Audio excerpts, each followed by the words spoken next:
আচ্ছা বস, মাশাআল্লাহ, মারহাবা কইতেন না? তিরমিজি শরীফের হাদিসের মধ্যে আছে, ইজা সাল্লাইতু আলাল জানাজাতি ফাখলিসিদ দোয়া, মারহাবা কইতেন না? আমার নবীজি বলছে তোমরা নামাজের পরে, জানাজার নামাজের পরে দোয়া করো। এখন আপনি মুরব্বীরে বলি, যেই ব্যক্তি দোয়া নাই, দোয়ার বিপরীত কি? পদদোয়া। দোয়ার বিপরীত কথা কন, দোয়ার বিপরীত। আমি আপনার মাল লাগে দোয়া করতাম, চাইতাছি, ও নাম না আমার বাধা দিতেছেন। আপনি কত নম্বর সন্তান? কিরকম মানুষে মাল লাগে দোয়া টেহা দিয়া ফানা, আর মানুষে মাগনা কইরা যাইতেছে, আর আপনি বাধা দিতেছেন।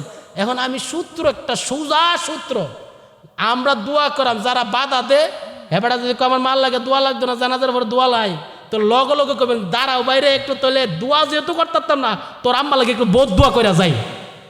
তখন করে বাবা রে তোর পাওয়া ধরি বোধ দোয়া দিস, আমার আম্মা লাগে দোয়া কর। জোরে করে ঠিক কিনা?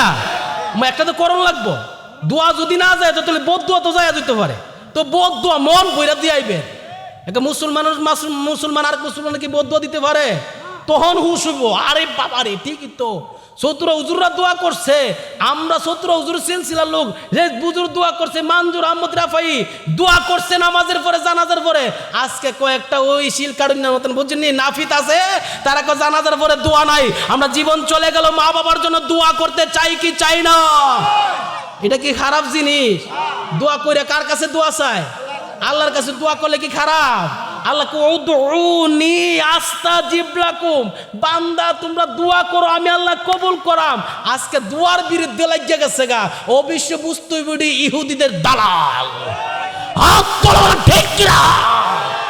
ইহুদিদের দালাল বাংলার জমিনে বীজ রোপণ করতেছে, আমরা এগুলো দেব না। আমি হুঙ্কার দিতে চাই, বাংলাদেশের মধ্যে 5ই আগস্টের পরে এই পর্যন্ত 120টা মাজার ভেঙেছে। তারা কারা? যারা মাজার ভাঙতে পারে, যারা ওলি আল্লাহদের মাধ্যমে সুন্নিয়তের প্রচার হয়েছে, বাংলাদেশের মধ্যে ইসলামের প্রচার হয়েছে, ইসলামের প্রসার হয়েছে, যাকে জিয়া সিন্নি খাইলা মোল্লা চিল্লারা আজকে বাংলাদেশ পাইলাম, মুসলমান পাইলাম, আমরা মুসলমান হয়েছি ওলি আল্লাহদের মাধ্যমে। আজকে যারা ওলি আল্লাহর মাজার ভেঙে দিতে চাই, আমরা তাদেরও পাও ভেঙে দেওয়ার দরকার আছে কিনা? হাত তুলে আছে কিনা? আর বাংলার মানুষরা সুজা ওয়াজ আর বুঝান লাগবে না, কথা কোনো ঠিক কিনা? মাজার বাংলা আমরা বয়া তাহা, আমাদের একটা ইসলামের ভিত্তি স্থাপন, এগুলো এটি আমাদের একটা নির্দেশনা, তারা আমাদের ইসলামের দাওয়াত দিয়ে গেছে, কথা কোনো ঠিক কিনা? মাজারের আর একটাই খুলবা, কলা গাছের ডাক গা বেড়া হইলে ঠিক কি ঠিক নেই? আল্লাহ কবুল করো, সবাই বলি। কথাটা কি কষ্ট হয়েছে ভাই? কষ্ট হলে কিছু করার নাই। মাজার ভাঙবা কেন? মাজার ভাঙবা না। যদি মাজারের মধ্যে, আমি এক্সাম্পল দিচ্ছি, আমার মাথার মধ্যে ব্যথা, এখন রান্দাউডা লইয়া খুব দেখালাটা কেটে ফেলাই দিলে ভালো না? কথা কোন এখন কিতা করুন যাইব?